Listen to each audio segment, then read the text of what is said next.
Hey guys, welcome to video 2. We are going to be talking now about how we handle this problem of employee disengagement. Because so much of our disengagement comes down to conflict, And so we all know the source of conflict in business, right? Oh yeah, it's because people are evil. Yep, that's it. There you go. The end. We're going to be done this video right here. If you're having conflict with someone, obviously it's because they're a jerk. Yeah. Right. That's the only possible reason why that could happen. You know, there are some other theories.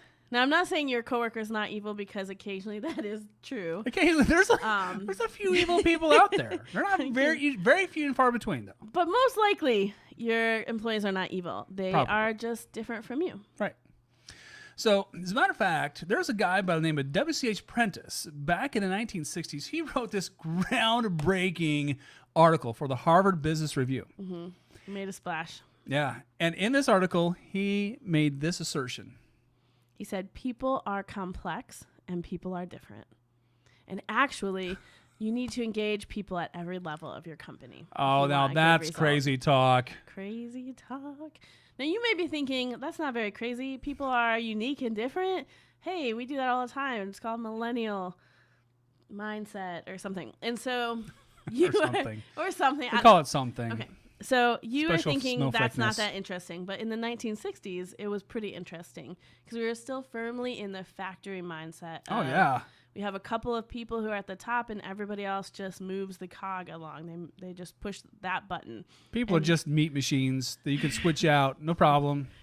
We don't have any of that mindset left. Just like, I'm so visual. No one in America or anywhere else has that kind of mindset anymore. Oh my gosh, we totally do. We call people assets. We say you're a great asset to the team.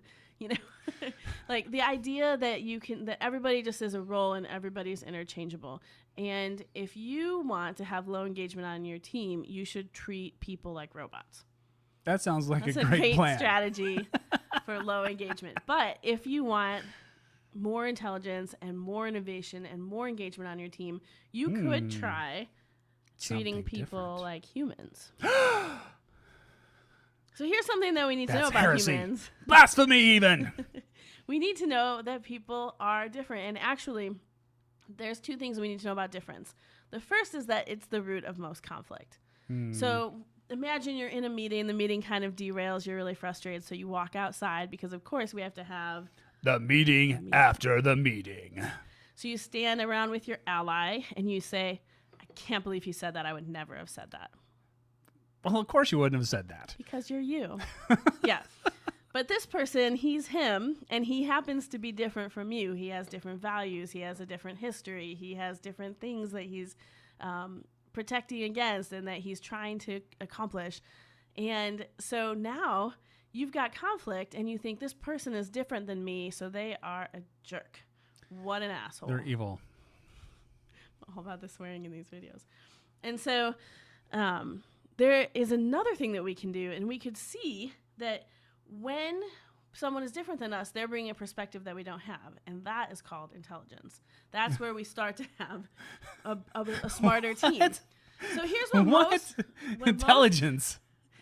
This is want that? I don't know. This is just over the top now. Here's what most people do. Our human desire is to be surrounded by people who are the same as us. It's you feel like there's going to be less conflict because we're on the same page, right? Right. So as managers hire, the instinct is to hire people who are the most like you. So you only have really one perspective because you're only hiring one perspective, right? Or you're only, handing the proverbial whiteboard marker to the person who has a perspective that's like yours. Here, you can talk. I value your idea because it's the same as mine, right?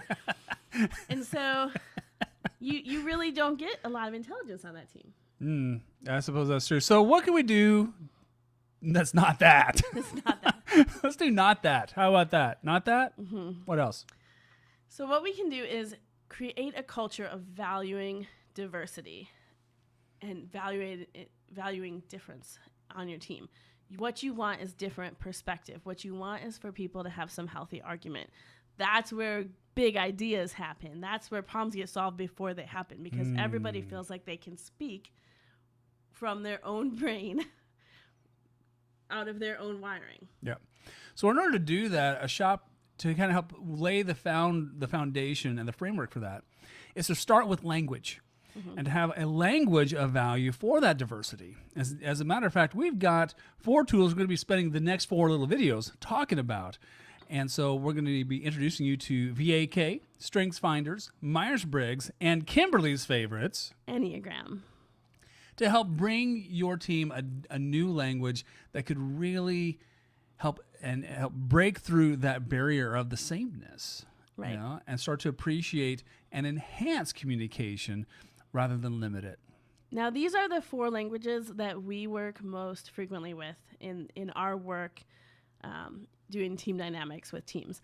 But there are a lot of languages you could use. You could use DISC.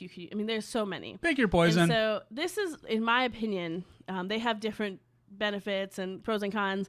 But anytime that you bring in a tool like this that recognizes that people are different and gives you some language around why that is a very good thing, you're going to start to shift your culture to something where people are allowed to be different from one another, and there's not as much peer pressure to be the same or to be a clone of the boss. Yep. So we'll be talking about those in the next 4 videos coming up. Here we go.